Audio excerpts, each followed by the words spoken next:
queens, and gentle Xenos, coming to you live from Rick Priestley's luxurious mansion. This is the #1 Tyranid Shitshow on the internet, the Creature Conference, and here is your host, Mr. Pink. All right, hello and welcome to the Creature Conference, otherwise known as the #1 Tyranid Shitshow on the internet.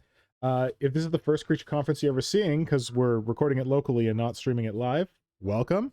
This is where our bi-weekly conversation about Tyranids, hobby, all that good stuff. And if you've never seen it before, I just wanted to mention that cool intro that we have, which is the creation of 3 lovely artists, one of which is Bits of Box over on Instagram, who did the Screamer Killer animation for us. The second is Red Wet Skeleton on Instagram, Eli, who did the sick video.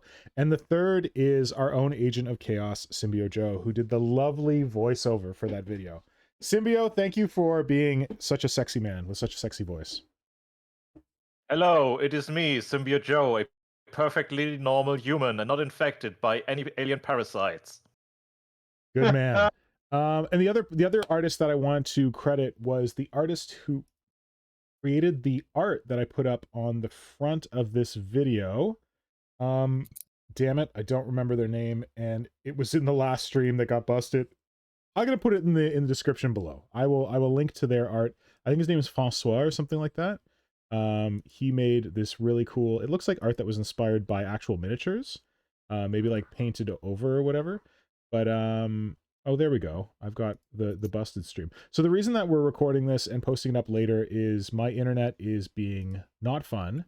So I'm sorry to anyone who was here for the live stream and wasn't able to watch it with us because it just crapped out.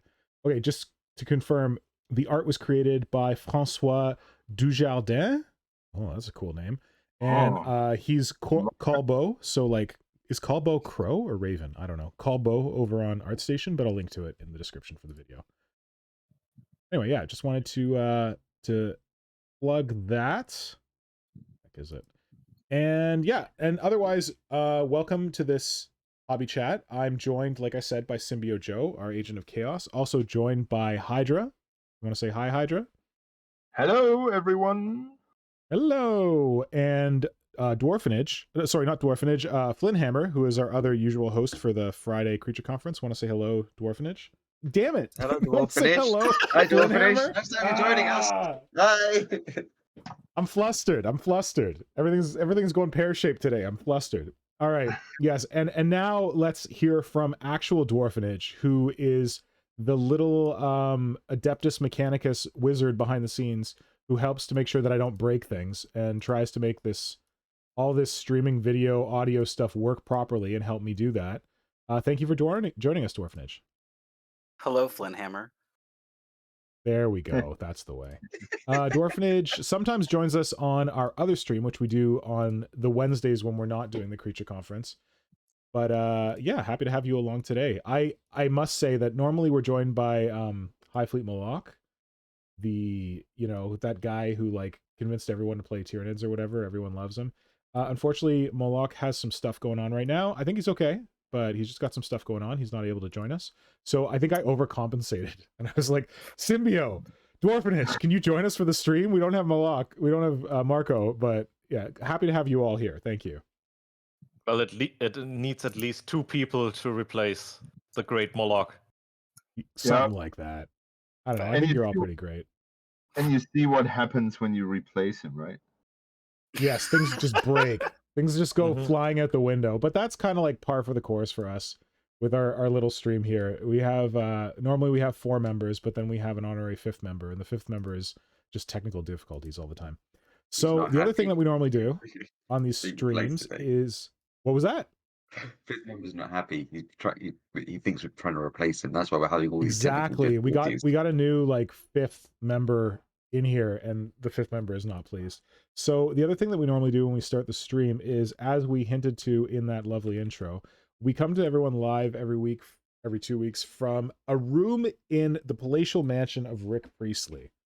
So Dwarfanage, as you haven't been on the Creature Conference stream in a long time, possibly first time, I don't know, why don't you let us know what part of Rick Priestley's palatial mansion we're coming to everyone live from, well, sort of live from this week. We're coming from his guest bedroom's secret compartment in the closet. I love Nobody it. can know that. Shh. Nobody knows. We're not streaming live, so this is all secret still. We You'll can know cut this later. out, right? And by then we'll be gone. The secret bedroom, the secret armoire door will have vanished into the ether. That's why we're actually not live. Yeah, we can't let anyone know about the secret armoire door. Awesome, thank you. And yeah, so what have folks been up to this week? What kind of hobby stuff you been doing? Dwarfanage, you want to start? Sure. Unfortunately, I started playing Apex Legends again, so I haven't really been doing much hobby this week. It's been eating up my life. So I'm working on my night haunt right now, and I might finish my roof for 2 of my buildings, and then I might also work on another thing that I think Hydra might talk about later. So I don't want to go into it now. Oh, wow. Sweet. Okay. I have also started playing Legend of Zelda: Tears of the Kingdom again, and that is eating my life. So I understand how that works. And my productivity with hobby is inversely proportional to how much time I spend in the depths, harvesting muddle buds and killing fools. I feel All right. that. I feel that heavy. Symbio, how... Oh, Simon. Yeah. Can you either move your camera? Oh or shit! move your... Yeah. Yeah, you were like way down in the corner. Yeah. I'll make you a little bigger so people can see what you're doing. That's what she said. Oh my. All right, Symbio, what have you been up to this week? Have you managed to get any hobby in, or how are you doing with that? Oh yes, slowly, slow progress. Some people might know that my last goal was to put legs on a neurotyrant. Nice. And you might know from my projects like the gunfax or the butt gun that things sometimes go off the rails quite quickly and excessive. And I am now at a state where I actually have to convert an extra base to give this certain neurotyrant a proper stand. And Yeah. yes, it is getting close to finished. I hoped to have it finished today to have something to show, but yeah, there are still some little tidbits to do, and yeah, I think tomorrow we can welcome our new overlord to the secret base. I mean, to the garden shed, to the very Nice. normal garden shed. Definitely not a secret base. Definitely not a secret base. Good. Cool. Congratulations. Awesome. Next up, Flynnhammer, what have you been doing hobby-wise this week? So I've actually, because I'm gonna have a week off at the end of this month, and I'm going to be basically that week priming, spraying, whatever you want to call it. My high fleet is the plan to try and get the whole high fleet done, and maybe some other armies, and to try and get a high fleet Flynnhammer, for photo. people who have never been on a stream with Flynnhammer before, that doesn't sound like that much of an effort, priming your entire hive fleet. But like, how big a hive fleet are we talking here?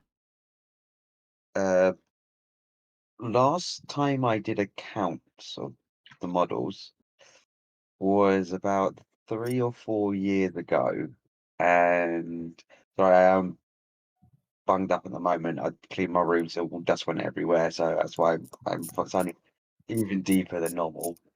Sure. But How big's the army? Last time I did a count, I said 3-4 years ago, it was about 60,000 points worth of Tyranids. 60,000. And it's grown since then. Holy So- toot. So that's quite the effort to prime 60,000. So there's 0 primed now? How much, what percentage of that 60,000 is already primed? What's about like 2 to 3K of it? I don't really know the number, because that's from where it's over. The count when I did it was about 2,400 models.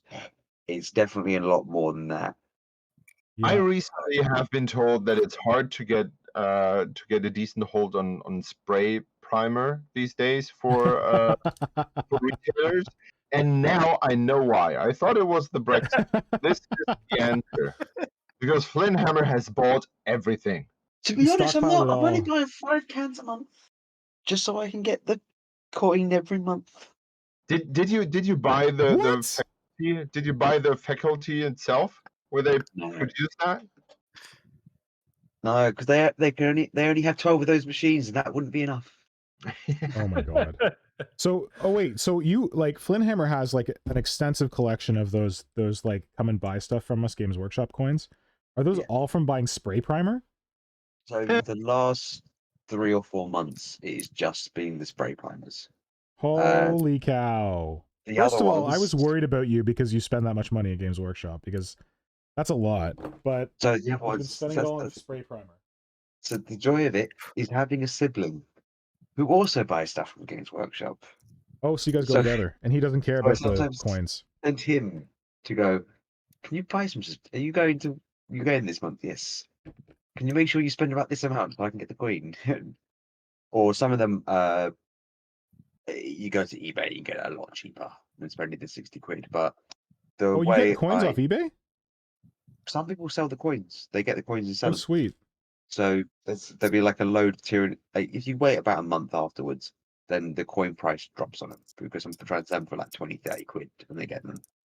But they drop. Oh, neat. But what I typically will do is if there's a model I want to get that's direct only, there's only a handful really of third-party retailers that are able to get it, but the discount they get is like less. It's about 5% or even less than that, and then Okay. you have to pay their postage costs on top of it. So it's like, well, I might as well just order from a workshop, and just buy whatever something else I need to get from in store at the same time that I can only Right. get from them, and it just makes more sense for me that way. Other things, big Okay. things like that, I need to get a discount on. Yeah, I'm going to that party. All right. So you're priming. Wait, I asked you what you're doing this week, and you said next week you're going to be priming your fleet. What'd you do this week? So this week I got most of the stuff built. So I've built Okay. the last lot, apart from the Terminants and the Neurotyrant from my Leviathan. All my nids are now. All the nids I'm planning on doing built. I've Okay, just got a cool. few little green stuffing bits to do. Like I've got 2 psychophages I've worked on in the last 2 Yeah. weeks that I just need to Yeah. finalize with a little bit of more green stuffing, and then Okay, cool. yeah, right, really. Sweet. All right. Hydra, Simon, what have you been working on in terms of hobby in the last week or 2 weeks or whatever? What I've been working on, or what I have been enjoying. So these are basically Whatever you want to share, you choose. okay. I want to I'll start with the stuff I'm doing right now, which Yeah. is my muse this year has definitely been Apocrypha now on Instagram. So Ben has put out this. Well, he basically started doing things with a yellow cube. Yep. He created a little supplement, and now he called out this yellow cube challenge, and it has been a heck of a fun sticking yellow cubes to things, and surprisingly it's so simple and it changes so much, and it is an amazing it's an amazing challenge, and you see so much different wonderful things out there. So this is what is what I'm doing now, and Yeah. because like one of the basic tips in art is whatever when you see someone doing something, do the opposite. And so he came up with those yellow cubes, and the first thing that I kind of needed to do was making pinkish circles, Yep. which are these guys, which have been great fun. And yeah, that's one thing I'm doing, or what I have been doing. The Yeah. other thing is that I need to do a few plugs here. So first of all, I've been sent this wonderful rule book by Altar of the Dead Gods. which is a skirmisher game, which is still up for download for free. They have like an incredibly cool rulebook and a nice backstory. I haven't played the game yet, but I'm really looking forward to it. I'm building stuff for it right now.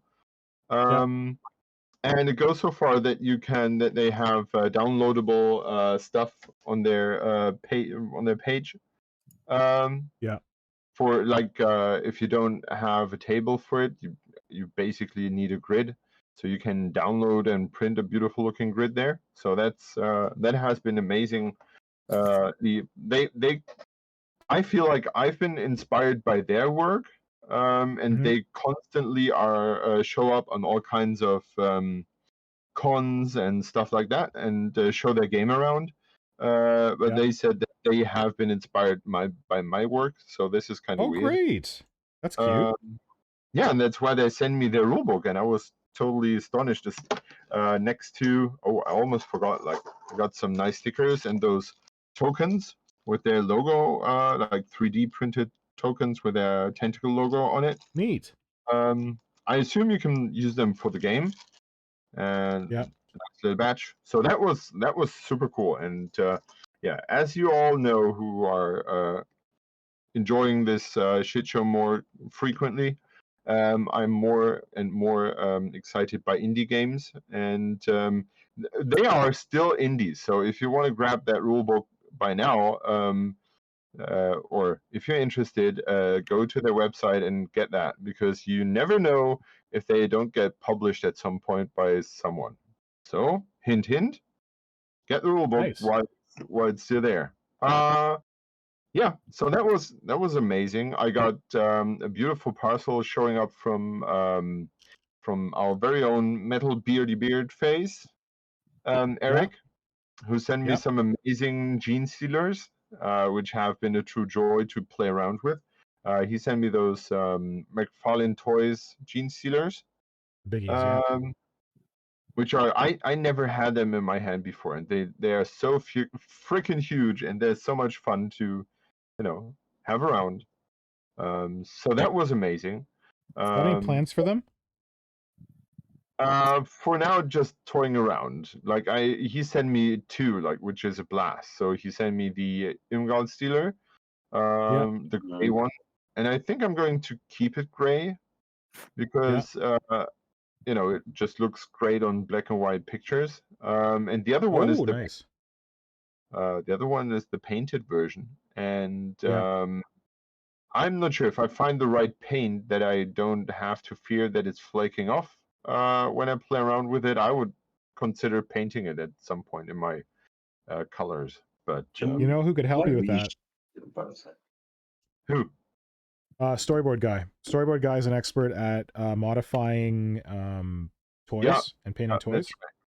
That's right. I was going to say two different people. Well, yeah. Also, like Deshonde has done some. I was going to say Ryan's Minis. Ryan? Oh, yeah. Ryan painted. Oh, yeah, he painted a big Genestealer, right? But like, Storyboard Guy has done like several. Like, yeah. I'm not sure if he just painted it for the joy of painting it. Hang on.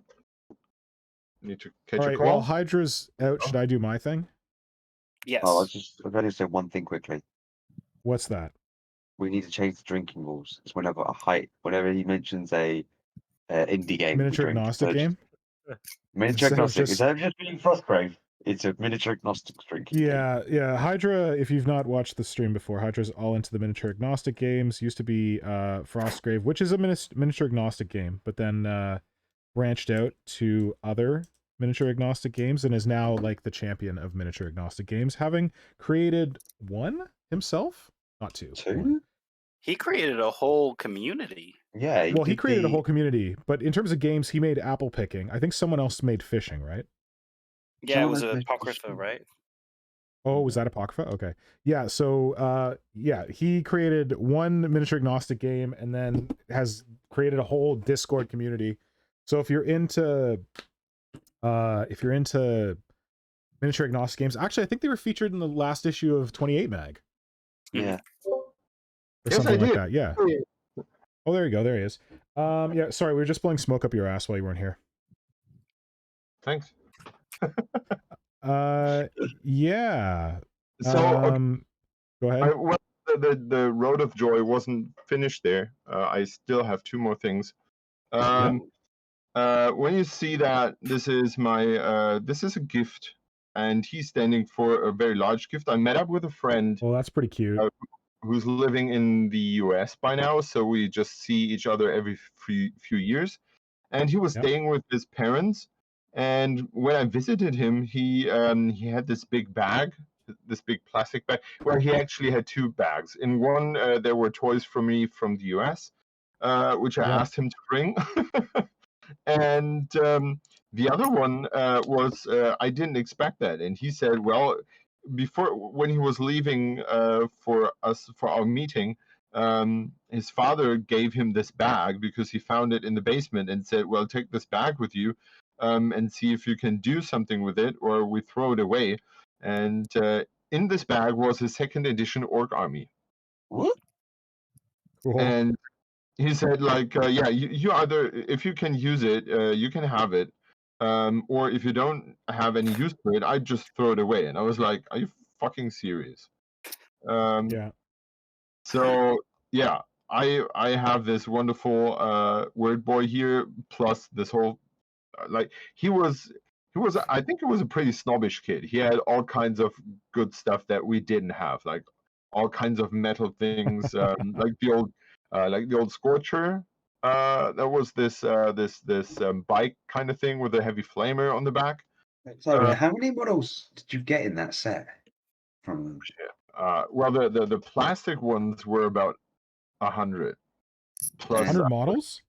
Yeah, no, 100 plastic models plus Yeah, but there's only 2 plastic models, right? A Gretchen and an Orc. No, but specific variations of them. But how many metal ones did you get? I would say around 30. Jeez, you got nearly. Flynn's money is Flynn's money centers are spinning. You can hear the eBay gene kicking in. Yeah, you got a very, very good deal out of that.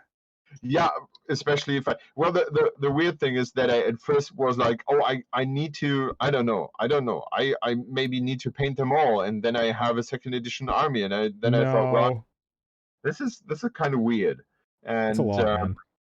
Just putting them down in the basement and sitting on them while other people probably like them is kind of unfair. So yeah, I'm not sure what to do with them. So I think for a second I thought maybe I should look for someone to trade. If someone has like a 2nd edition Tyranid army, maybe I should trade that. That's an idea. So I haven't decided on that. So if anyone has a 2nd edition Tyranid army and wants to trade for orcs, yeah, leave a comment Contact here. Hydra. Yeah, leave a comment here or reach out to number 4 YDRA on Instagram. Yeah. So that's not decided by now, but it came out of nowhere and hit me like a blast. And okay. The universe kept giving. So I went back to work this week. Started this week, and went back to having conferences last week. And I was sitting next to the dude who organizes the clubs in our school. And so far, I have been tasked with the art club, which is basically 1.5 hours in the afternoon on Mondays, where kids don't get marks, but they have to take any of those clubs.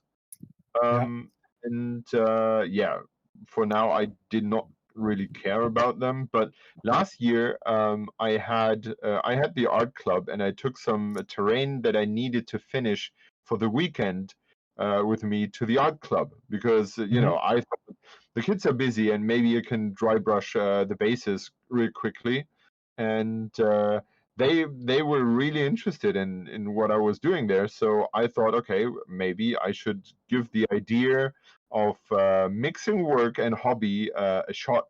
And so I was sitting in one of the conferences next to the dude who organizes all those clubs, and said, well, he has a vague idea of what tabletop is about. and I was sitting next to him and said, well, how would I do it if I if I want to change the subject of my club? And he said, well, what did you have in mind? And then we started talking about it, and he said, well, we need to check that with the authorities. But that was very quickly done, and he basically gave me green light because circumstances, and he basically said, well, we can do that. So I'm having the club called Fantastic Miniature Worlds now. What? Come on. Come on. Which is unbelievable. Wait, are you actually going to have people join this? Yes, the beauty is that they will be forced to, because they have to take and I have Simon, are you using your work to get friends? Little friends? Yeah, little friends. You have to. He's turning into miniature Willy Wonka.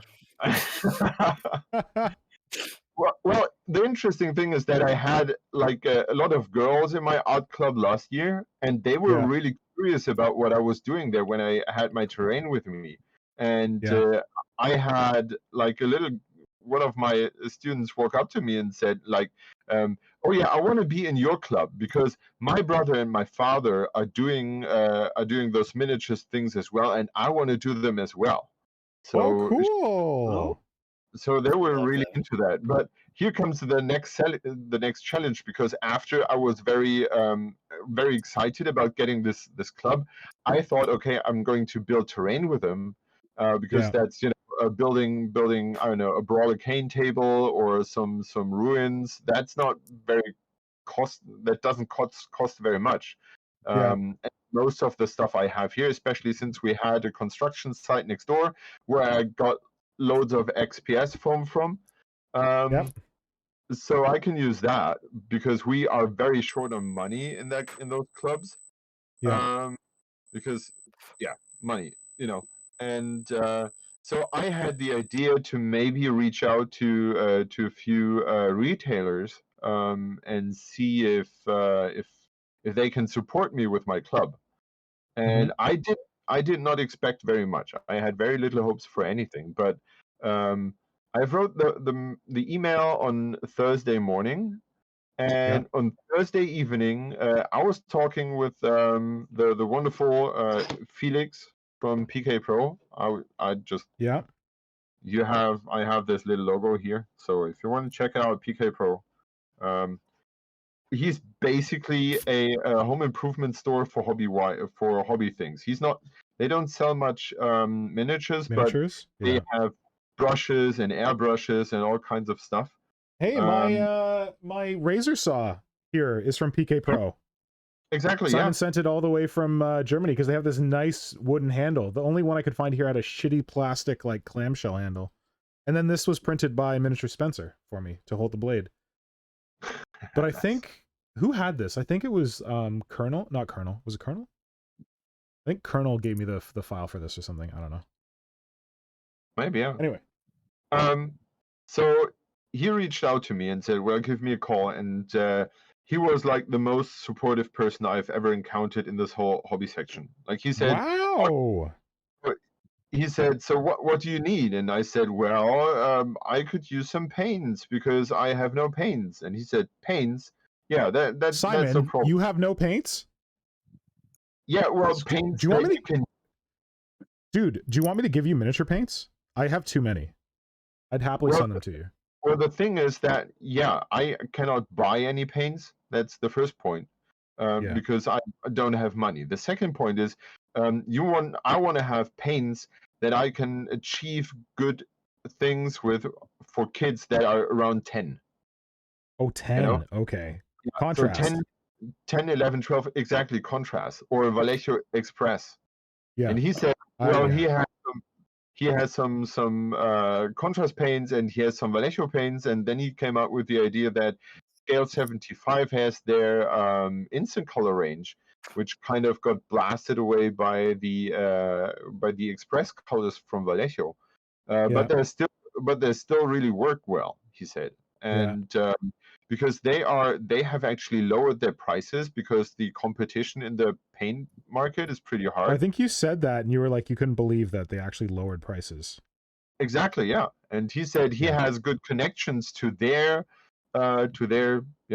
people, and he's going to ask what they can do. And he was like a well. It didn't stop there. Like, it was like, wow. so you need brushes. They produce their own brushes. He said, don't worry about brushes. We got you covered there. And what else do you need? You have glue and primer, and I have these cans and whatever.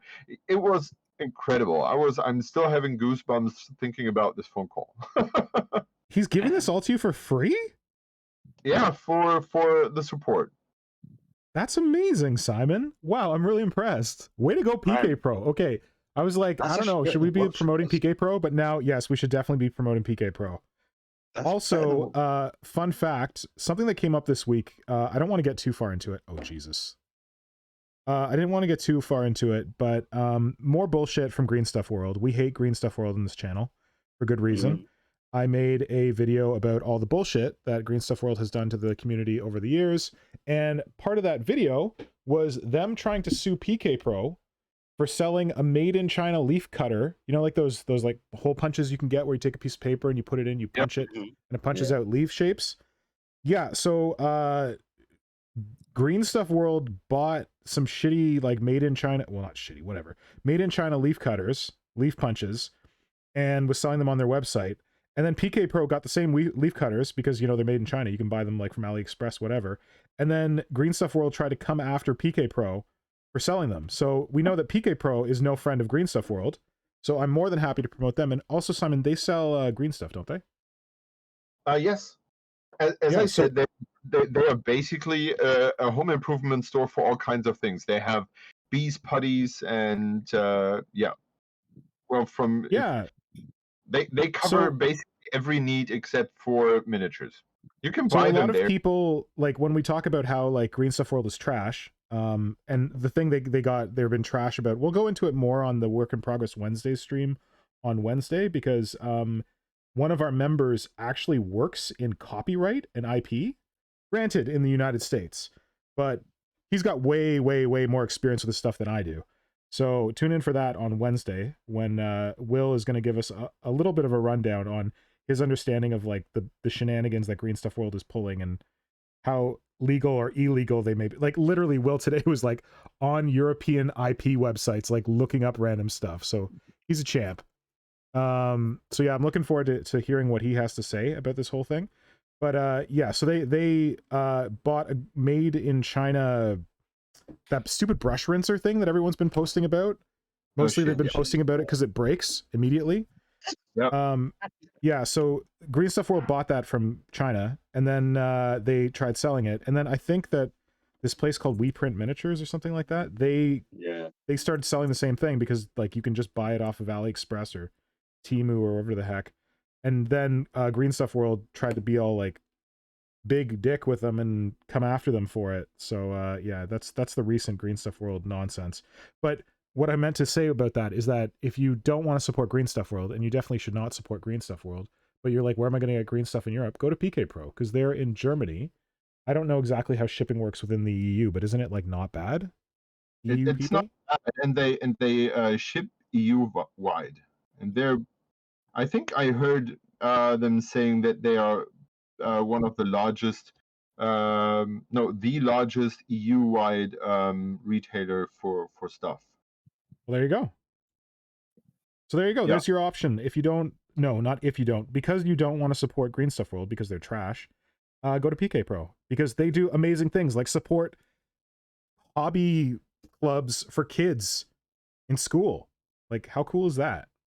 And I want to add that for a person living and coming from the UK, that doesn't sound very exciting, because to my knowledge, like, tabletop clubs in the UK are very common, but for Germany, this is very, very rare. That's what I was going to ask you about, actually, because as everyone's, my brother, Brother Flynn, or the Goblin King, runs one for where he works, Oh yeah, we talked about that as a once, school didn't we? teacher. Yeah, he was a guest on as well quite a bit of time ago. But Oh my god, we had him as a guest. I forgot that. yeah, that's why he's called the Goblin King. Amazing. So I was going to say, like, have you reached out to Games Workshop? But what you've told me PK Pro does and given you is it's a lot Probably more than what superior. Games Workshop. It's a lot more. Games Workshop, like, they give the models, they give certain things, they give packs every so often. But it is like, oh, here's the. I've seen what the packs he gets. It's like, here's a couple of old issues of White Dwarf which didn't sell in the shop. Here's like the tester models where you can go into the shop and paint that model, and other things. There's not really much they get, but PK Pro, like paints, paintbrushes, loads of other things. That is just like, wow. Classy. That's Class act, PK Pro. Good work. This Yeah. and this is when I in last year on the Spiel in Essen, Yep. Games Workshop had a booth, and they had like flyers lying around, and promoting kind of this school bundle. So I kind of cautiously reached out and said, "Hey, so if I would be a teacher and I would be interested in those things, how would those work?" And he said, "Well, we're going to give you stuff, but we would kind of want like a feedback." Which as he continued on, it doesn't really felt like a feedback. It was more like a control that I'm actually not keeping those things to myself. And they wanted kind of pictures and stuff like that. And this is a reason why I didn't go to GW in the first place. And the second place is that well, war games is very common in other countries, for example, the UK. If you say war in school, there's only one subject where you can mention it, and that's history. And if you say, well, we're going to play war, that's probably the last time you're going to be in charge of anything. So this is why when you look at the orcs you get in this school set, so they give you the cruel boys, and from Age of Sigmar, and some Space Marine with that large guns, and some Necrons, skull dudes with big guns. And I don't want to have I wouldn't feel comfortable having my headmaster walk into my club and see those big dudes with those big guns. So this is the reason why I want to play with them Brawler Kane, because wizards throwing around fireballs, is with Harry Potter, that's very accepted, I would say. It catches a different audience, and it's more easy to access, also by girls who like wizards themselves and don't have to run into big masculine Space Marine suits. So yeah, Cool. I'm very grateful. I'm waiting for a few others. And the beauty was that I contact some other companies, and when I was talking to, I'm sorry if I'm taking too long, but when I was talking to Felix from PK Pro about this, he said, "So what miniatures do you want to use?" And I told him that I want to use the Frostgrave Wizard set drink. Because you have like. Oh, it's changed now. We changed it, Simon. While you were away, we changed it to if Simon mentions any miniature agnostic game, you have to drink. Oh, where's my German tea? Listen, hold on, I gotta share something. As Simon pauses for a breath, I got my German tea in this. Oh, you can't see it. God damn it! I've got this. This. Oh wait, can I turn on my? If I turn on my camera, will it break stuff? Let's see. Oh no, I can't run my camera. I can't run my camera on. Can you just send us a picture? Hold on. Here we go. Oh wait, what? Why is that not working? Is it the wrong camera? Integrated webcam. What? Dancing squares. Oh, here we go. Whoop, you see me? Yeah. See you. Look at this. Look at this Viking piece of garbage. Is that a horn? It's a horn. It's a horn from like a bull or a cow or something, and it's been like melded into a big drinking thing. So I don't So know. it I really felt like is having just a German horn tea. veil. It I have looks a horn like of ale. Yeah. it looks like it's from an American Longhorn. Maybe it is. It's probably an American company that I got it from. I got it 1,000 years ago when I worked for like some weird video game company that was about Viking this, Viking that. Not in a cool way. Anyway, sorry. Yeah, drink. So you were saying that you want to use the Frostgrave Wizards. You gotta wrap up soon and give someone else a chance to talk, but finish your Yeah, thought. I'm almost done. The Frostgrave set is we have two like female wizards and male wizards, which Yeah. is great, and they're easy to assemble. And so I reached out to different companies, and Felix, while I was talking to him, said, "Okay, did you reach out to this company?" When I told him about the Frostgrave kit, and I said, Yeah. "Yes, I did write them." And he said, "Okay, I need to talk to the dude, and because he knows them, one of those companies, Yeah. like dudes." And said he's like the man for Frostgrave in Germany, and he should get into this. So he's kind of Sweet. making connections for my project, which is amazing. We'll see how it turns out. I'm kind of hesitant right now to mention more, but it's I think it that the has word been, is cautiously optimistic. You are cautiously optimistic about how this could turn out. Yeah. Okay. Yeah. So it has been amazing. Hobby wise, it has been amazing weeks. Great. Wow, that was your whole week. Okay. Well, I thought of like a jumping off topic about that, which is how we all got introduced to Warhammer, because that might be interesting, and then we could give before we everyone a do chance that- to talk. But I have to do my thing. Yeah. Yeah, okay, so my thing. So I feel like I haven't been that active in the hobby lately. Part of that is because I've been playing a lot of Zelda. Tears of the Kingdom, drink. But also because some stupid shit is happening in my country right now. Well, no, some stupid shit is happening on the internet, and it's affecting my country right now. I live in Canada. Canadian government passed a law, Bill C-18, saying that big giant digital advertisers like Google or Facebook, because they benefit from having Canadian content on their platforms from like news organizations, they need to share some of their profit with the news organizations in Canada. This is a very controversial law. There are a lot of news organizations in Canada that think this is a trash law because it only benefits like established big name. Like if Facebook or Google pays any money, it would be going to like the biggest name newspapers and not the little tiny ones who need the help. Anyway, so it's not a great law. I don't think the Canadian government really got it right, whatever. But because of this, both Google and Facebook have threatened to pull all news content from their platforms in Canada. So picture going to Google, because you know everyone searches on Google, in your country, and being like, oh, I heard there's an accident down the street from me. I want to Google that and find out more about it. Or let's just say there's a wildfire. Everyone's dealing with wildfires late now. Let's say there's a hurricane and you want to go get information on that. You can't find it on Google. You can't find it on Facebook because they've been blocked. So as garbage as this bill might be, and the government may have gotten it wrong, I think it's even bigger garbage that these organizations are taking the informational equivalent of the nuclear option and being like, well, or like seen a different way, are taking the, well, we're going to take our toys away and we're going to go play by ourselves and you can't have them anymore. But those toys are like vital pieces of information and access to that information. Anyway, so this came down, Google and Facebook said they're going to be blocking content. I don't think Google started yet. I think there might be something where they're making some kind of agreement with the Canadian government. I'm not sure. But Facebook has started blocking content as of this week. So, hold on a second.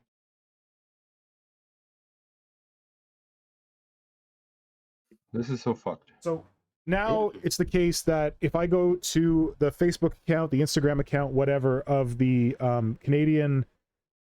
why is my camera doing this? Of the like Canadian national broadcaster, the CBC, I see nothing. I see like a blank page that says this content is blocked in your region. For my job, I have to post news content to the social media platform of my organization. If I try to post a link on our own platform from a news organization, it says this content is blocked in your region. And I just think it's trash. And like when Facebook did this to Australia, I think they threatened to do it to Australia, and it was like a posturing thing, and I don't know if it ever rolled out, but the Australians made a deal with them, and Facebook was able to like strong arm them into making a deal. When they did that, I deleted my Facebook. Like, I totally deleted my Facebook account. I was like, this is trash. I've been wanting to get off Facebook for a while. This is a good reason to get off Facebook, because this is like unacceptable to do this to a country. And now they're doing it to my country, and I'm torn because I really like Instagram for hobby stuff. I don't really use it personally. Like, I use it off and on personally. I don't use WhatsApp. I don't use Messenger. I gave those up when they cut off news access to Australia. But Instagram is my last holdout, my last meta holdout. And it's tough to think about deleting it because, like, I feel like there's a very strong hobby community on there, and I love encouraging people to get on hobby Instagram because there's a lot of inspiration and stuff. And I just love seeing inspiration from other artists on there. I love the format where it's just photos. You can't just talk about hobby, you have to post. So it's tough. So what I've done is that I've decided that I'm going to step away from Instagram for a while. I haven't deleted my Instagram yet, but I'm not posting there. And it's interesting. I feel like Instagram kind of like drove me to post more. It's like that in the back of your head, oh, I should post something, which a little bit drove me to hobby. So I feel like deciding that I'm not going to post on Instagram has made it easier to play more Zelda and not do as much hobby in the last week. Yeah, which is not great, but I'm trying to get back on the horse with the hobby stuff. And like tonight, I've gotten really interested in Kill Team, as people saw on like previous stream and on that weird little live that I did on Instagram. I started sculpting these Kill Team barricades for Tyranids. I had like a template for them because Kill Team comes with barricades that you can use. And I cut it out in plastic card and I started sculpting Tyranid versions of them. And then I'm also trying to get some Genestealers together for my Kill Team. Because my Kill Team right now is all warriors, but I've been told that like Genestealers are like the shit in Kill Team. So I want to do one Genestealer of every era in my Kill Team. So, like, for example, so far I've completed this is a 3rd edition Genestealer, but this is a converted, why is my focus keeps shifting? Sorry. This is a converted Genestealer based on Orc DNA. So I've got him. He's one of my members of my Kill Team. Oh, get out of here. And then I've got a Genestealer from the Deathwatch Overkill box, which I love talking about all the time. So he's got that generation. And then here I just assembled a first Rogue Trader edition. I don't really know what edition this guy is. Metal, yeah. Pewter Genes. Yeah. Oh shit, you guys can't see this. I'm an idiot. Okay. I know. Well, people don't say anything. I was going to comment like I was seeing this. Okay, sorry. I'm knowing what you're on about because I've got the collection, but yeah, you go. Yeah, so I've got an old pewter Genestealer. I think this is from like Rogue Trader or something like this, and it's got its old little plastic arms that are so tiny, and they they used on like the old hybrids. Hold on, I'll be right back. Should I grab something? Oh, you haven't got the metal arm ones then? Sorry, what was that, Flynn? Because with those metal ones, they've got 3 different sets of arms you can do with them. Oh, I don't have the metal arms. I only have the pewter. I only have the short, stubby plastic arms. Yeah, because they've got the short, stubby plastic arms. And they had metal short, stubby short, stubby arms, and then they had one version of the metal Genestealer. Everything else was the same, but for the arm going in, it has a plug socket sort of thing. So instead of being a flat against flat, there's a groove cut into it. They plug onto it, so it gives a bit more grip for the glue to dry through. Yeah. So in terms of all the Genestealers, I also have a one of the Space Hulk Genestealers. I don't love the Space Hulk Genestealers. I think they're in really weird poses. But there's one of them that's perched up on like a piece of scenery. That's kind of like hunched over. So that's the one that... Why does my focus keep shifting? Those were cool. I didn't like them. But yeah, so you go for the one that had the 3 arms. Oh well. Motherfucker. My I think they autofocus were keeps... great homages to Marcos. What's that?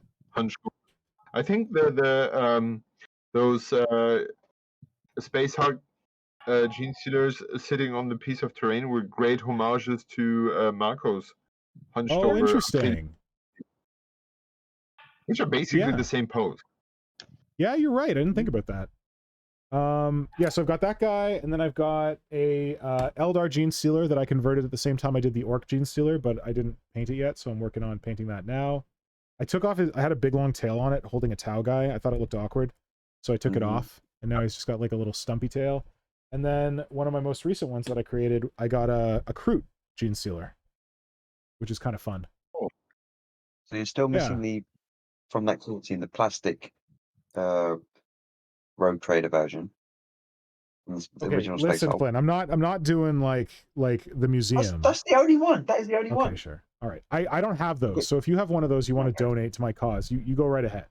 And then I have it's not as far along, but I started making a Enslaver Genestealer because I really like this idea of having like Genestealers of every different race. So yeah, this is my creepy Enslaver one that I based on a Forge World Meiotic Spore or whatever. So he's going to get painted eventually. And then the other one I have, which is not really a Genestealer, it's like a Genestealer Lictor hybrid sort of thing.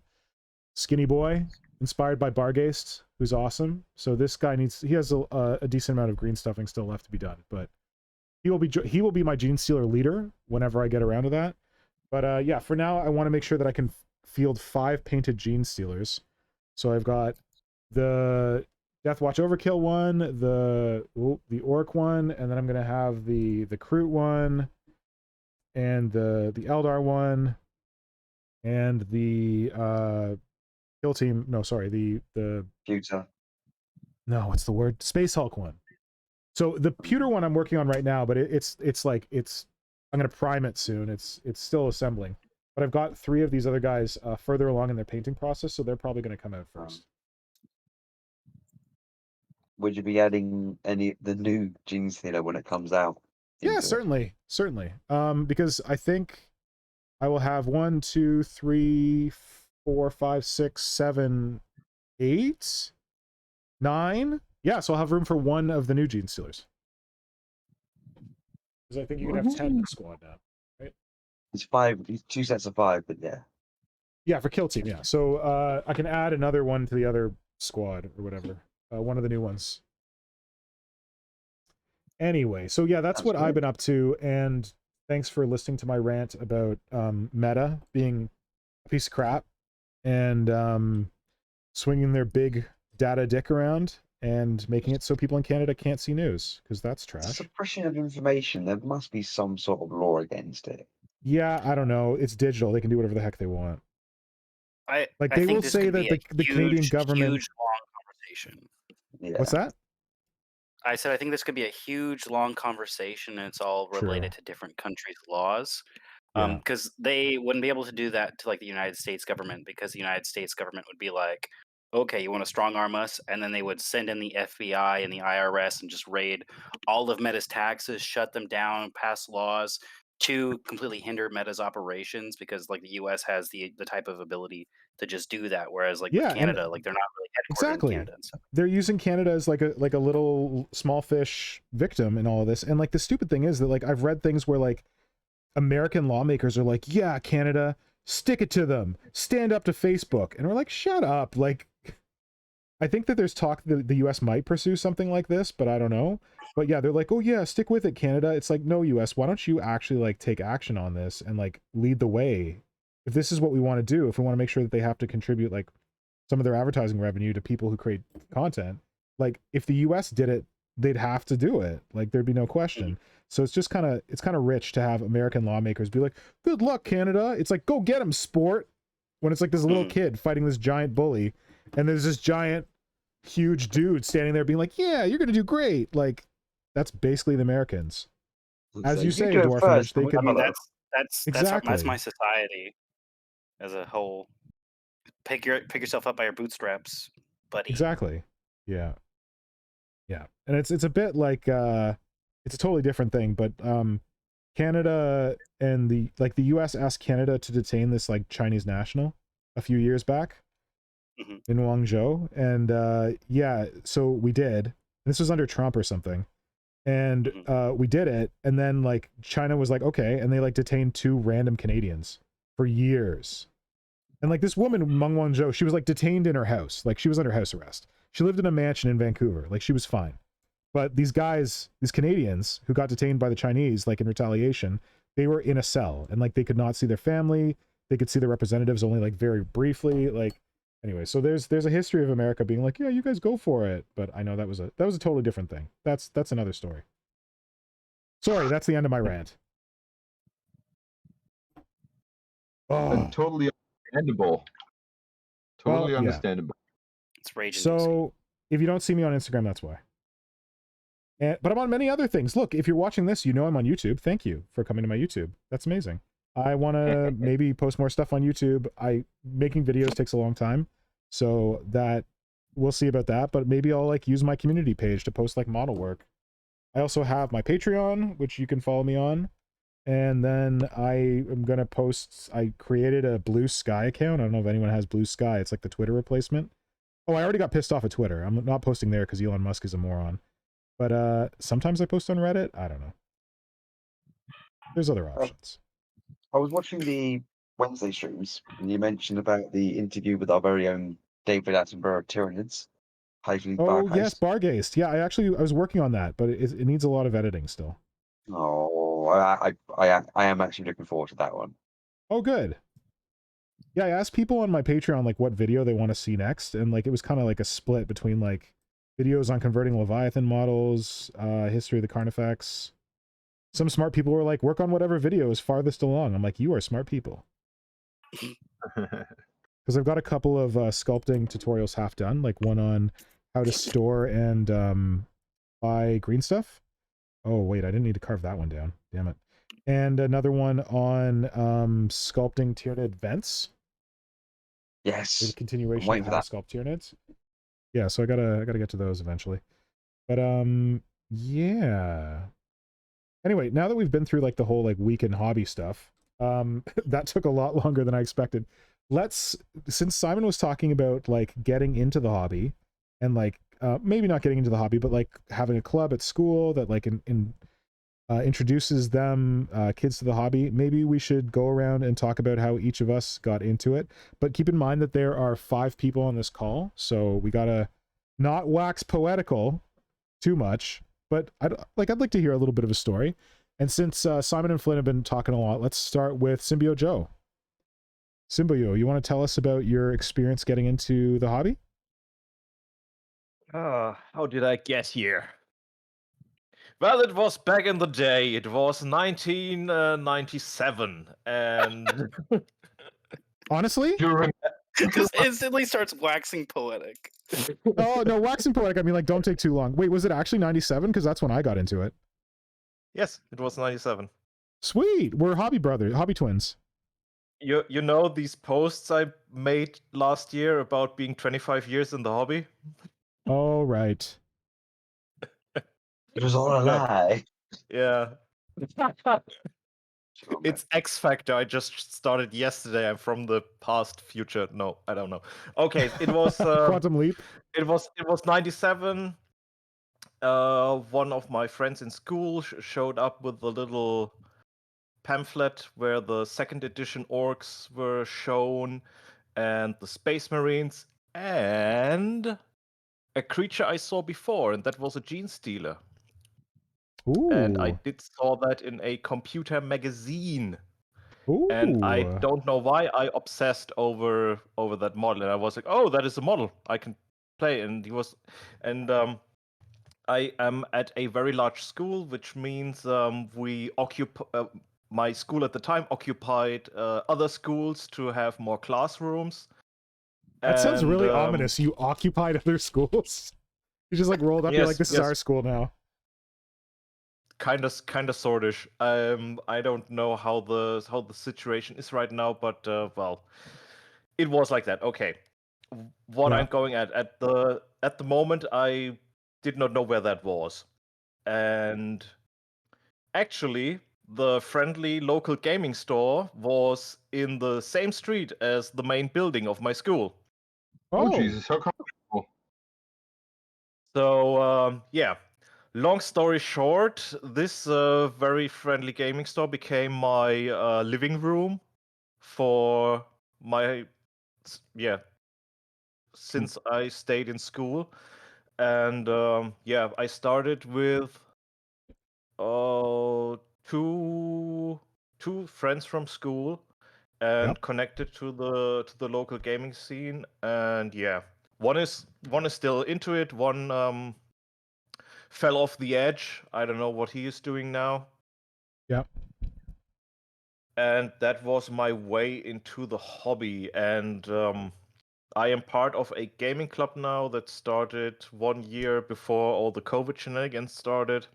Yep. And there was some planning. There was some initiative, get people into the hobby. The foremost former mentioned sets from Games Workshop, get it into the schools and so on and so forth.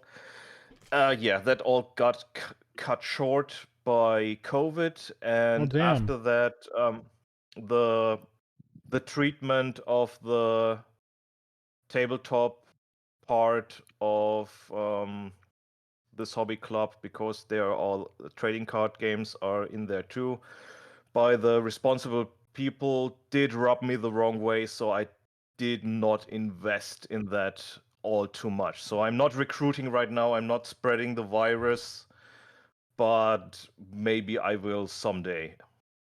Okay. Well, I'm sorry that didn't work out. Your whole like club and taking it into schools and all that.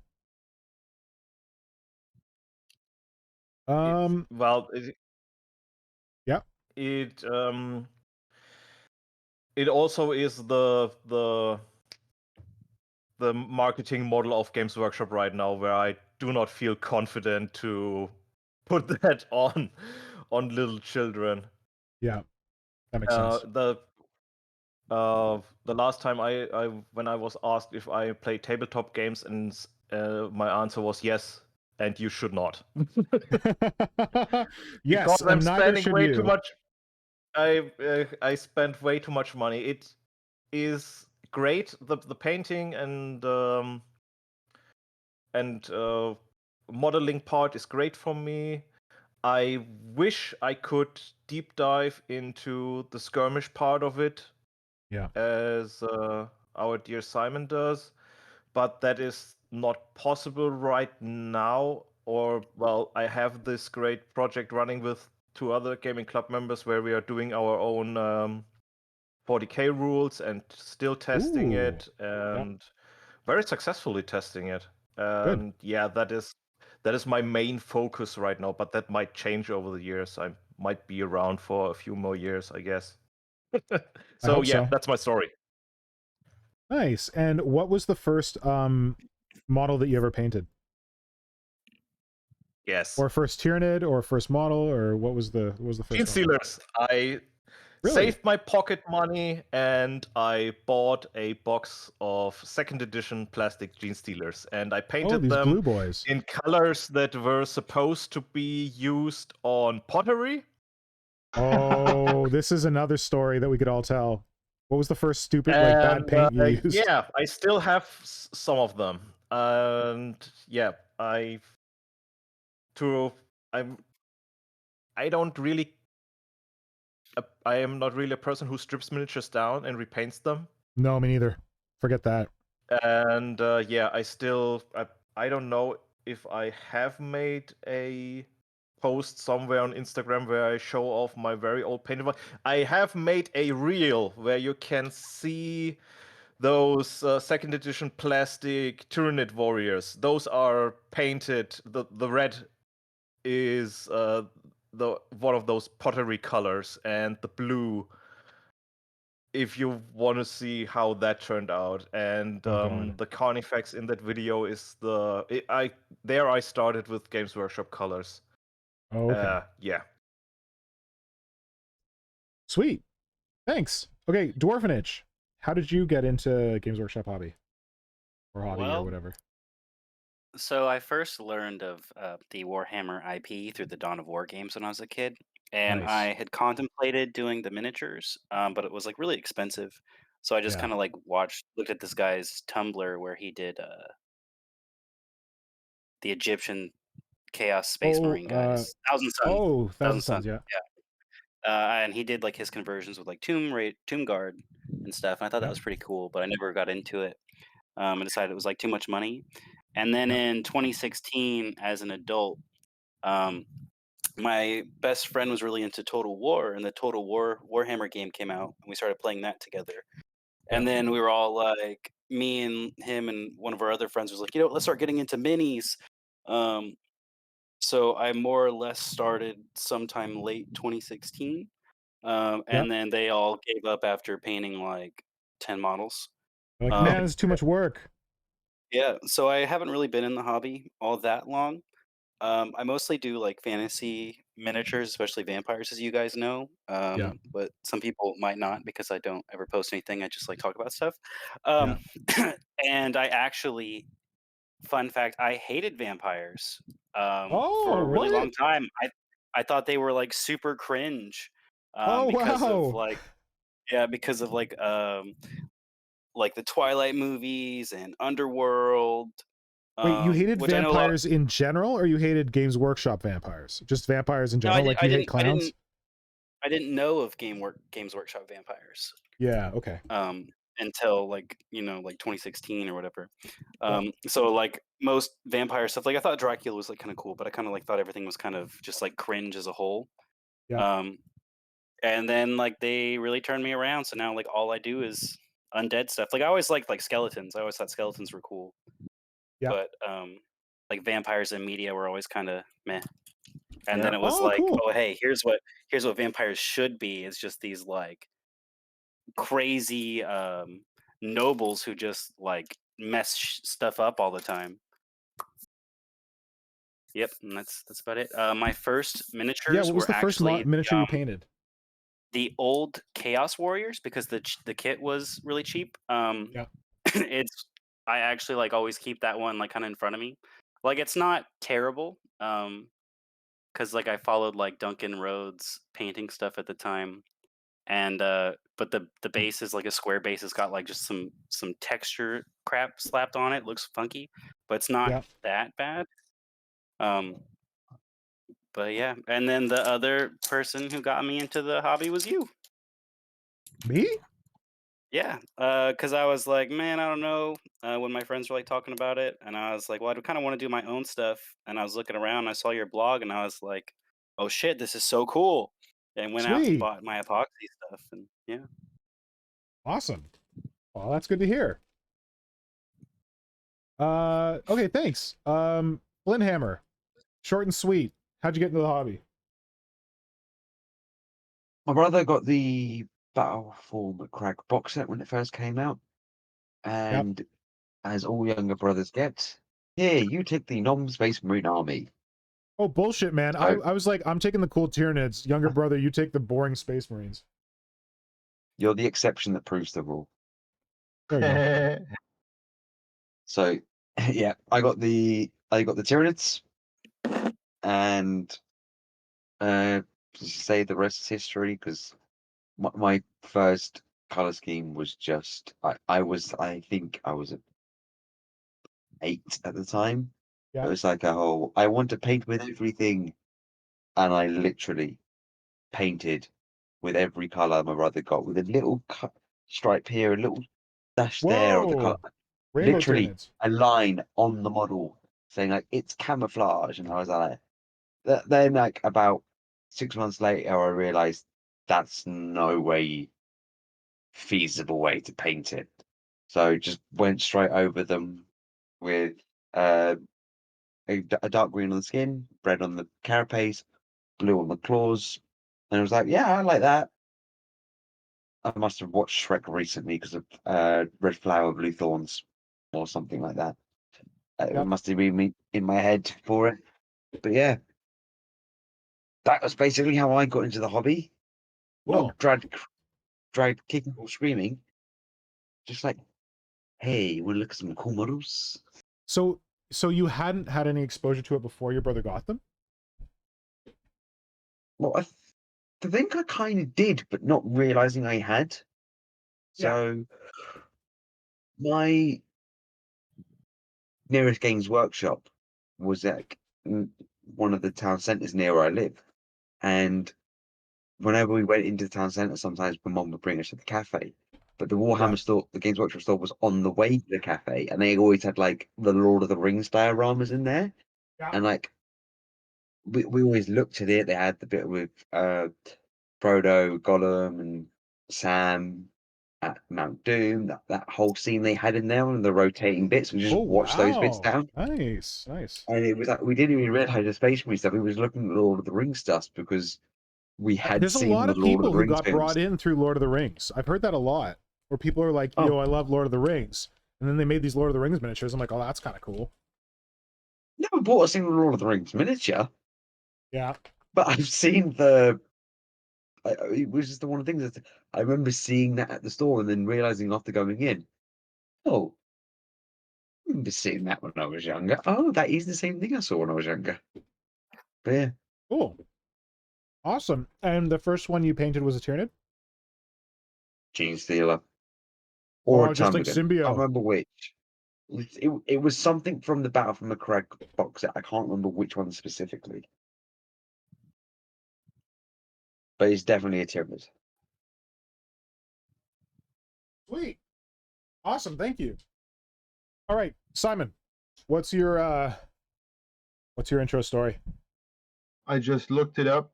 We are apparently all in the same year because it was pretty sure it was 1997. The stars aligned. Oh, Yes.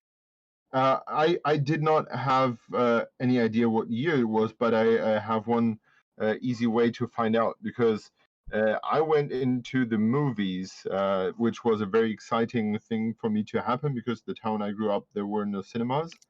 And in addition to that, I went there with my very first girlfriend. ooh. And, oh, yeah. And we watched Independence Day. Oh, cool. Which aired in 2000, no, 2000, haha, in 1969, 96. What? In 1969? Yes, sorry. Man, the special effects were amazing for 1969.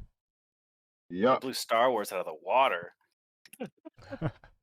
Yeah, and right around the corner from the cinema where we went, there was a Games Workshop, and because we were dropped off by her parents at the cinema, we still had time to kill.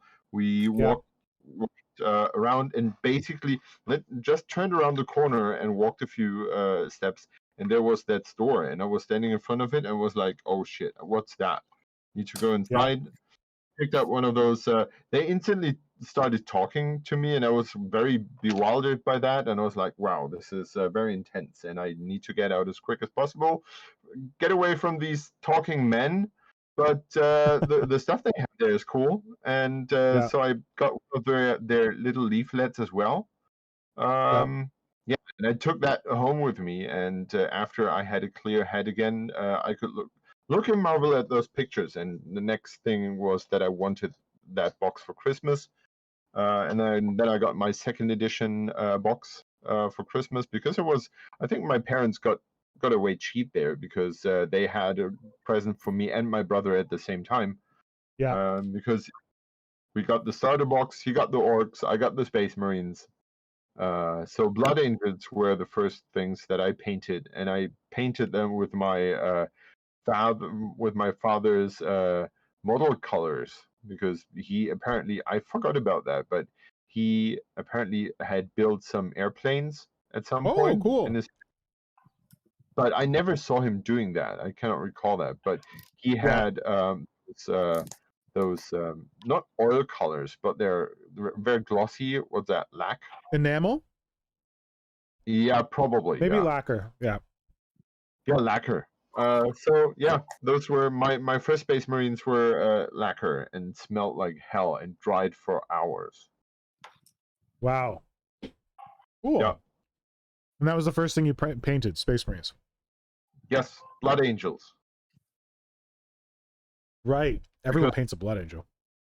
No, because space vampires. How cool is that? Oh, I was because they're red. Everyone likes red. Simon started with the right sort of vampires, the ones who are already in a power armor. Exactly. Yeah, Cool, thanks, that was, man. What? Yeah. So I had a weird kind of like stumbling into the hobby. I was just thinking about it. Though I started like for sure in 97, like that's when I got a codex, that's when I like started collecting Tyranids. Maybe in like, because I can remember it by like what grade I was in. So I think in like 96, 97, I would have been in grade, well, no, I know I'm in grade 9. But when I was like pre-grade 5, so I guess that's like 10 years old or something like that, or 9 or 8 or something like that, like around 1990, my neighbor across the street had an older brother, and he was really into Dungeons and Dragons, and he got into Warhammer, and he had like the RTB like Marines, like that multi-plastic kit for Rogue Trader, when they were all painted like brown with blue shoulder pads. They had those, and they had Eldar Harlequins, and their parents were artists, so they built like this huge table in the basement, and it wasn't scatter terrain, like they built in like hills and stuff. Oh my gosh. So I had seen those, but I'd never done anything with them. And then fast forward a couple years later, I can't remember what year that was, but a buddy of mine got a hold of some Space Orcs, and he was like, hey, I got these miniatures, we're supposed to paint them. So like we tried to paint them, and I think he had like decent paints, but all I remember is like painting them like red and stuff. So I think the first model I ever painted was actually a Space Orc, but I was like painting it with my buddy. But then in 97, like that was for real. How I got into it was my brother was interested in Warhammer, and I was in grade 9, so he must have been in like grade 5 or something like that. And I somehow found out that a friend of mine had Space Marines and wanted to sell them. So I was like, oh, will you sell your Space Marines to my brother? And he's like, yeah, I'll sell my Space Marines to your brother, but you should really talk to this other guy. He's got Tyranids. Tyranids are really cool. If you want to get into Warhammer, you should do Tyranids. And I'm like, well, I don't really want to get into Warhammer. But then I saw the Tyranids, and I was like checking them out. And I'm like, well, actually, these are kind of cool. And if my brother's getting into it anyway. So I remember at the end of grade 9, I think it was in 97, we made our mom take us to Games Workshop. And she bought me like a Hive Tyrant and 6 Termagants. I don't think I even got a codex. I think I was borrowing someone else's codex. But this Termagant is one of the first Termagants I ever painted. So I still have it.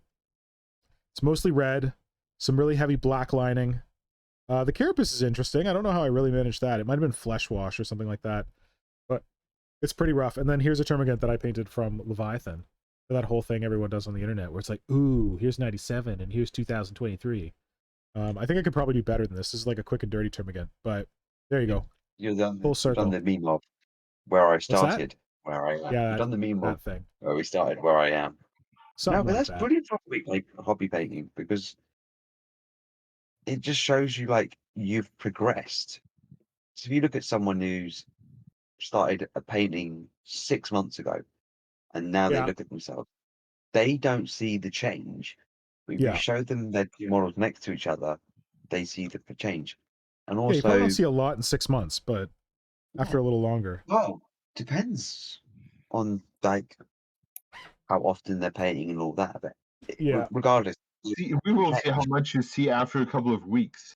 Yeah, it's like people celebrate Duncan as like one of the greatest of painters because he did get a really good platform. He does his own thing and everything now. He's a brilliant painter, regardless. But he started off where everyone else started off. He's shown off his original models. So everyone has to start somewhere. Yeah, true. Yeah, I feel like that's an inspirational place to start to wrap this up. I think I said I was going to be done around this time. But I'm glad we had this little chat. Me too. And I'm sorry for all the folks who were ready to watch a stream. We usually have some really dedicated folks who hang out in the chat, in the comments. But unfortunately, this is the only way I could make my internet do this, so hopefully you're enjoying this recording. In fact, I think my internet is even crapping out now because Hydra's video got worse. And it was absolutely fine a second ago. No, it's not your fault, it's mine. Fifth member strikes back. It's not your fault that you're shitty. Oh. Maybe it's the fifth member telling us that we need to tie this one up. Yeah. Any final thoughts, anyone? Oh, what was that? That was a drop out. My Who dropped out? my internet was crashing, so I Ah, Oh, yeah. restarted. yeah. Well, welcome back. Yeah, anyone have any final thoughts before we wrap up? I have one. Yeah. If you enjoyed our jankiness with our battling the fifth member, please like and subscribe and drop a comment for the video. Yes, thank you. Especially folks who are watching this after, well, everyone's watching this after the fact because we didn't live stream it. So please leave us a comment on this. And normally our schedule is that we do Creature Conference every other Friday. And then on the opposite weeks, we do a Work in Progress Wednesday stream on Wednesday nights. So you can look forward to that this coming Wednesday, August. I have no idea what day that is. 18th, 16th? Wednesday, August 16th? Yep. Provided my internet decides to cooperate, there will be a Work in Progress. Well, if I'm having trouble with my internet, then we got big problems. There will be a Work in Progress Wednesday stream on Wednesday night, and then we will gather again for another Friday Creature Conference in 2 weeks' time. Oh yeah. And hopefully Marco will be able to rejoin us by then. We didn't talk too much about Tyranids on this stream. I don't think there's much to talk about with Tyranids right now, but we're all waiting with bated breath for new Tyranids. And can you believe that Games Workshop still hasn't shown the new Space Marines? It's been like a month. I'm loving that. It's a lot of respect, honestly. Yeah, that they would put out Tyranids and then just like ignore Space Marines for a month. Yeah. Should just point out one thing. What's That's that? another thing. You already know What? what I'm going to say. Do I? What's the one thing I always want? Shrikes. Shrikes! Stringed warriors. You're disappointed that despite. Okay, we got so many good Tyranids. You can't complain about not having Shrikes. Come on. No, I can still be disappointed. Mm-hmm. Everything else True, is true. brilliant. I can still be disappointed of the one thing I'm wanting. I think they got to be coming, Flynn. I don't understand why they would do like a winged Tyranid Prime and then not give Shrikes. I just think they are going to redo that warrior kit now. I think they are. The more that we wait, the more I think you're right, and I think it's going to be a new warrior kit, and it's going to have winged and walking options. But you know what it's going to get, Flynn? It's going to get bioweapons. I don't care if it's got bioweapons or not, as long as I've got Their ranged weapons are going to be called bio cannons, and their close combat weapons are going to be called bioweapons. Nope, There's going to be no just options. going It'll away. be melee weapons, and you'll still have the full range of all the other ones, because that's what they did with the shooty warriors. We'll see. You can still take all 5 of the weapons, but We'll see. melee was just. On the topic of no Space Marines, Yeah. I Sorry? am amazed every day.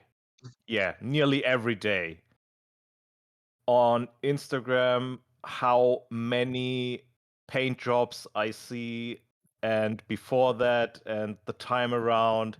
And I'm wondering, is that what it feels like to be a Space Marine?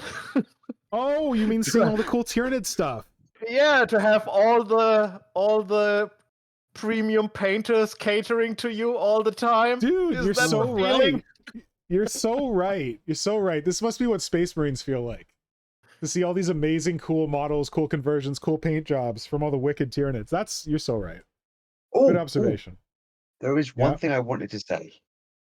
Yeah. Warp Shadow Instagram page has bypassed 3,000 followers. What? Holy cow. I missed that. That's amazing. Yep. Good Nick, news. that is mainly due to you choosing that excellent picture from Reddit. Oh, you think? Do we get a lot of followers from that? We got a lot of followers from that. We were slowly splitting up, and that one, I think, last time I looked, we had at least 20 followers from that, and I think it's a bit more than that now. I was telling Waxack or whatever, the original poster from Reddit, that he needs to create a hobby Instagram and push that stuff up because he's got some good stuff. Yeah, if you haven't seen it, go to Instagram, check out the Warp Shadow at Warp Shadow, all one word, a shadow in the warp. That's our Tyranid community account where we share other people's work. And there was this amazing, someone else sent it to me. God, now I wish I remember who it was. But there's this amazing post that went up on Reddit of someone recreated the Adrian Smith Tyranid dissection. Oh Jesus, Uh, yeah, it's good. Yeah, Yeah. yeah. Oh, Jesus is right. It's an amazing model, and actually, a hobby painter who I won't mention is now very hurriedly trying to make their own version of it, and people have been like and trying to credit that person with the original, and I think that person has kind of said like, oh no, I didn't come up with the original one, I was inspired to do the same thing, and it very much seems like trying to chase the I've seen it, and they put it as a yeah. term. They've got it as trying to do it as a homogen, and it's facing the opposite way. Anyway, they're so I think they're trying to chase the tail of the hype on this really amazing dissection. So go check it out on the Warp Shadow account. And the best praise possible for this, you know where we probably got the people? Adrian Smith himself came and commented on it. Nice. So I love wow. this because I tagged him when I posted it, and I think that Adrian Smith might have shared it out. That's like the only way that we could have gotten like so many followers so quickly.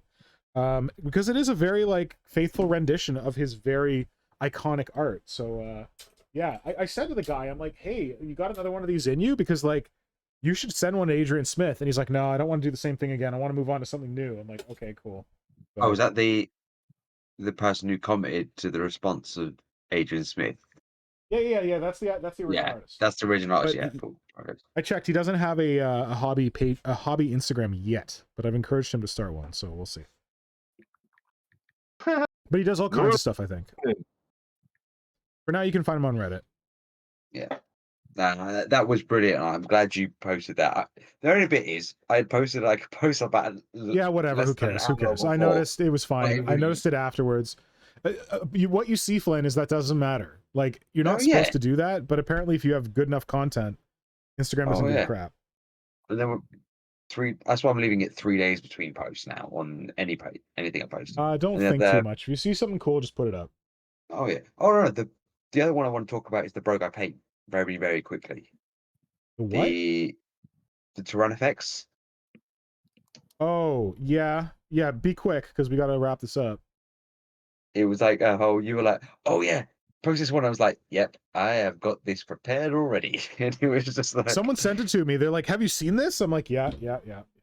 Oh, it's brilliant, and it's just there has been some sort of revival recently around people recreating that 5th edition artwork. I've seen it on Facebook. Well, and someone on our Discord wanted to do it. I can't remember who. There was someone who was talking about doing it. Yeah, I've done it, and Conflict 30K has done it. So there's been like a whole upward trend in recreating old artwork. Maybe something for November, maybe not something for November. You'll have to wait and see. We got to remember. We got to remember that it's gonna be just like Genestealer, where we're gonna be like, hey guys, join November, it's our cool Tyranid community thing, and all the Tyranid people are gonna be like, blah, new models, blah, blah, blah, blah, blah, blah. Yeah. So we might not be able to compete. We might not be able to keep up with that hype. Yeah. And then the year after, it'll be back to normal. We'll see. But yeah, like I honestly, for November, I really want to do the idea of the non-combat Tyranids. That is what I'm into. Oh yes. Well, have we commented about what it is before?